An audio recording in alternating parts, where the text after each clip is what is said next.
Bismillahirrahmanirrahim. Assalamualaikum warahmatullahi wabarakatuh.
Innal hamdalillah nahmaduhu wa nasta'inuhu wa nastaghfiruh wa na'udzu billahi min syururi anfusina wa min sayyiati a'malina. Man yahdillahu fala mudhillalah wa man yudlil fala hadiyalah. Asyhadu an la ilaha illallah wahdahu la syarikalah wa asyhadu anna Muhammadan abduhu wa rasuluh. Qala Allah ta'ala a'udzu billahi minasy syaithanir rajim. Bismillahirrahmanirrahim. Ya ayyuhalladzina amanu taqullaha haqqa tuqatih wa la tamutunna illa wa antum muslimun. Ya ayuhan nasu taqu rabbakumul ladzi khalaqakum min nafsin wahidah wa khalaqa minha zawjaha wa batha minhuma rijalan katsiran wa nisaa wattaqullaha alladzi tasaaluna bihi wal arham innallaha kana 'alaikum raqiba. Ya ayyuhalladzina amanu ittaqullaha wa qulu qawlan sadida yuslih lakum a'malakum wa yaghfir lakum dzunubakum wa may yuti'illaha wa rasulahu faqad faza fawzan 'azima. Amma ba'd, fa inna khairal hadithi kitaballah wa khairal huda huda Muhammadin sallallahu alaihi wasallam wa syarrul umuri muhdatsatuha wa kullu bid'atin dhalalah Ma'asyiral muslimin, sidang salat Jumat yang kami muliakan, mari di hari Jumat yang penuh berkah ini kita tingkatkan keimanan dan ketakwaan kita kepada Allah Ta'ala. Takwa dengan sebenar-benar takwa kepadanya. Takwa dalam artian senantiasa melaksanakan apa-apa yang Allah perintahkan kepada kita semua, dan juga apa-apa yang Rasulullah Sallallahu Alaihi Wasallam perintahkan kepada umatnya, serta menjauhi apa-apa yang dilarang oleh Allah Ta'ala dan juga dilarang oleh Rasulullah Sallallahu Alaihi Wasallam. Takwa dalam artian kita senantiasa mengingat Allah Subhanahu Wa Ta'ala dimanapun kita berada tanpa pernah melupakannya. Takwa dalam artian mensyukuri semua nikmat Allah yang diberikan kepada kita semua tanpa pernah mengkufurinya. Ma'asyiral muslimin rahimani wa rahimakumullah, di hari Jumat yang penuh berkah ini, mari sejenak kita renungi, kita tafakuri firman Allah Ta'ala dalam surat An-Nisa ayat yang ke-34. Allah Ta'ala berfirman, A'udzu billahi minasyaitonir rajim. Bismillahirrahmanirrahim. Ar-rijalu qawwamuna 'alan nisa. Setiap laki-laki adalah pemimpin bagi para wanita. Itulah terjemahan yang sering kita temui kalau kita membuka Al-Quran yang ada di lemari-lemari kita, yang ada di masjid-masjid. Tetapi sebagian ulama menafsirkan bahwa kata qawwam itu bukan berarti seorang pemimpin, karena pemimpin terkadang Allah artikan sebagai seorang khalifah, amir, itu dalam ayat-ayat yang lain. Tetapi dalam ayat ini, ar-rijalu qawwamuna 'alan nisa, seorang laki-laki adalah pendidik, pembimbing yang meluruskan bagi wanita, bagi para istri-istrinya. Itulah sebagian penafsiran para ulama tentang kata qawwam ini. Yang jadi pertanyaan kita hari ini, apakah kita semua yang hadir saat ini, yang saya yakin kita semua adalah laki-laki, apakah kita sudah menjadi laki-laki yang qawwam ataukah belum? Ataukah kita hanya menjadi laki-laki yang sebagai mesin ATM semata? Kita keluar pagi, pulang malam, lalu hasilnya, lalu uang yang kita dapatkan, kita serahkan semuanya kepada istri kita untuk dikelola, dan kita lupakan pendidikan istri kita. Seyogyanya kita sebagai seorang laki-laki sejati, kita harus benar-benar memperhatikan pendidikan istri kita, karena baik buruknya istri kita itu akan membawa kebahagiaan dan kebinasaan bagi kita semua nanti di yaumil qiyamah. Ma'asyiral muslimin rahimani wa rahimakumullah. Tetapi yang bikin miris saat ini, sebagian lelaki tidak hanya tidak bisa menjadi qawwam, tetapi menghalangi istrinya untuk mendapatkan ridho ilahi. Betapa banyak seorang laki-laki yang melarang istrinya untuk hadir ke majelis taklim karena dia anggap masjid itu berbeda dengan yang lainnya. Ada seorang laki-laki yang melarang istrinya untuk mengenakan hijab. Naudzubillah min dzalik. Itulah keadaan laki-laki saat ini. Tidak menjadi pendidik yang baik bagi istrinya. Karena tugas utama seorang laki-laki yang utama adalah menyelamatkan istri dan keluarganya dari api neraka.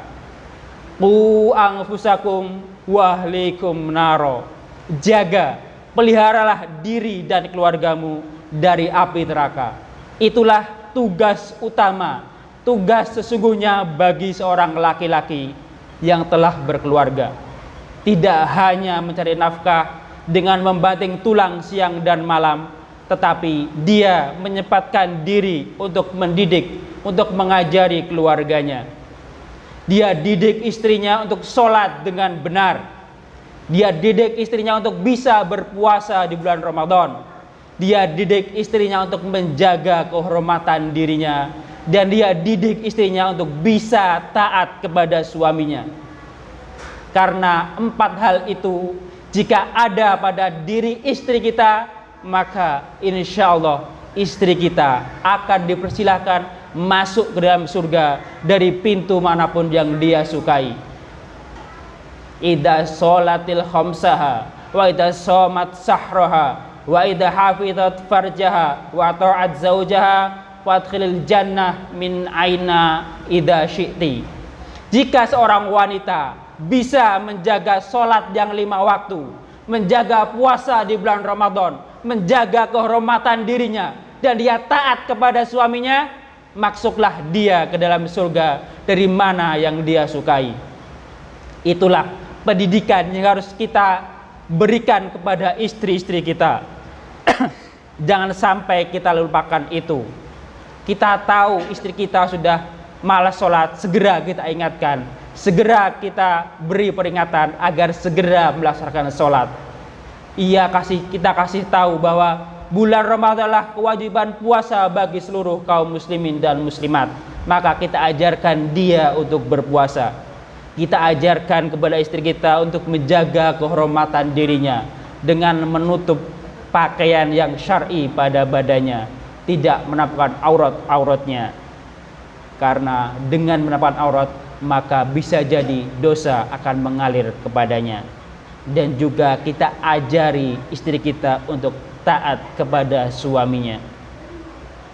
Tetapi memang mendidik, mengajar itu tidak mudah, karena istri-istri kita diciptakan dari tulang rusuk yang bengkok. Tulang rusuk yang paling bengkok adalah tulang yang paling atas. Jika engkau meluruskannya, maka engkau akan mematahkannya. Itulah peringatan dari Rasulullah. Wanita itu hakikatnya adalah orang-orang yang rapuh. Maka dalam mendidiknya pun kita perlu kesabaran, perlu ilmu yang tepat. Dan cara yang paling bagus dalam mendidik dia tidak hanya dengan lisan, tidak hanya dengan ucapan, tetapi dengan suri tauladan, dengan keteladanan.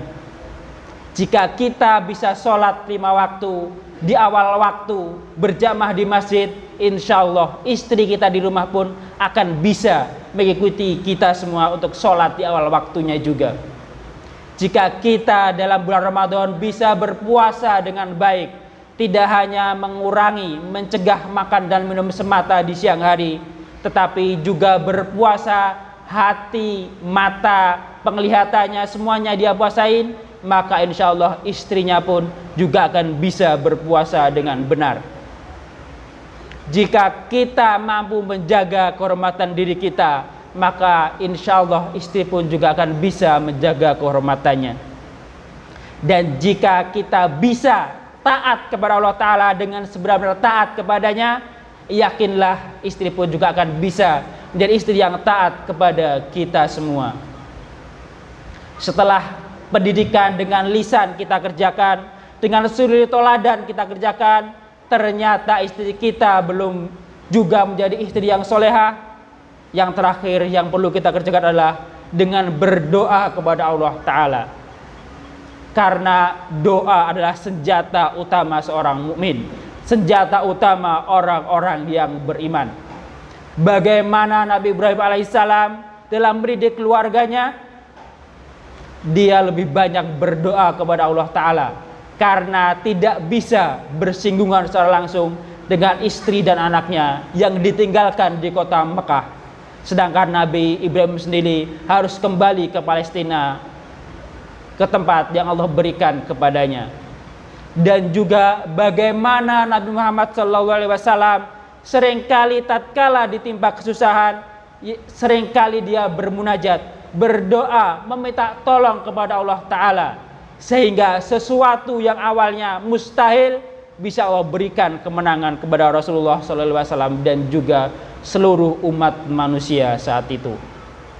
Bagaimana saat itu kaum muslimin yang hanya 300 orang, yang tidak memiliki persenjataan yang lengkap, tidak memiliki baju besi yang banyak, hanya memiliki beberapa ekor kuda perang, tetapi mampu mengalahkan orang-orang musyrik, orang-orang kafir yang jumlahnya 3 kali lipat dari mereka. Salah satunya, tatkala sebelum berperang, Rasulullah bermunajat, berdoa semalam suntuk kepada Allah Ta'ala agar kaum muslimin mendapatkan kemenangan di perang Badar tersebut.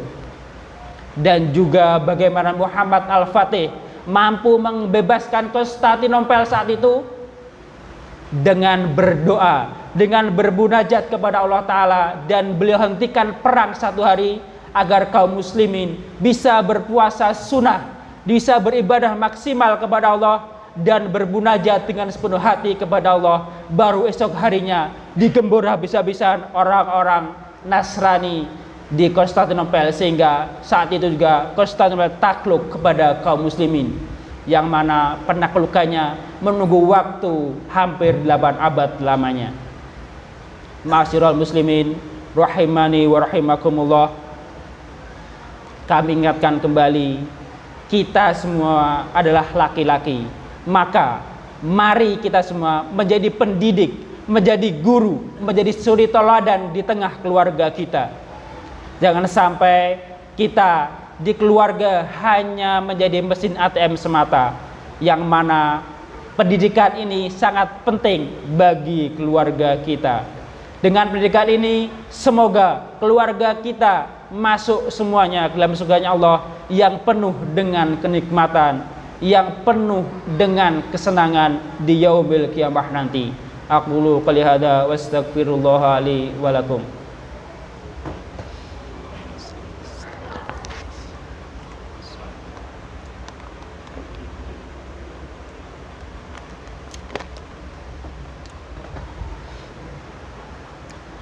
Alhamdulillahi rabbil alamin, wassalatu wassalamu ala ashrafil anbiya'i wal mursalin, nabiyyina Muhammadin wa ala alihi washabihi ajma'in. Amma ba'd, faya ayuhan nas ittaqullaha ta'ala wa darul fawahisha ma zahara minha wa ma batan, wa hafidhu ala ta'ati wa huduril jum'ah wal jama'ah, wa'lamu inna Allah amarakum bi amrin bada fi binafsi wa sanna bi malaikati qudsi, faqala ta'ala inna Allah wa malaikatahu yusalluna 'alan nabi ya ayyuhalladzina amanu sallu 'alaihi wa sallimu taslima. Allahumma salli ala Muhammad wa ala ali Muhammad kama shalaita ala Ibrahim wa ala ali Ibrahim wa barik ala Muhammad wa ala ali Muhammad kama barakta ala Ibrahim wa ala ali Ibrahim innaka Hamidum Majid. Allahumma ighfir lil muslimina wal muslimat wal mu'minina wal mu'minat al ahya'i minhum wal amwat innaka sami'un qaribun mujibud da'wat. Allahumma alif baina qulubina wa aslih dhata bainina wahdina subulas salam wa najjina minaz zulumati ilan nur wa barik lana fi asma'ina wa absarina wa qulubina wa azwajina wa dhurriyyatina wa tub alaina innaka antat tawwabur rahim. Allahumma aqsim lana min khasyyatika ma tahulu bi bainana wa baina ma'asik wa min ta'atika ma tuballighuna bihi jannatak wa minal yaqini ma tuhawwinu bi alaina masa'ibad dunya. Rabbana la tuzigh qulubana ba'da idh hadaitana wa hab lana min ladunka rahmah innaka antal wahhab. Rabbana hab lana min azwajina wa dzurriyyatina qurrata a'yun waj'alna lil muttaqina imama. Rabbana atina fid dunya hasanah wa fil akhirati hasanatan wa qina adzabannar. Wa sallallahu ala nabiyyina Muhammad wa ala alihi washabihi wa man tabi'ahum bi ihsanin ila yaumiddin. Wa akhiru da'wana alhamdulillahi rabbil alamin. Tsumma ibadallah,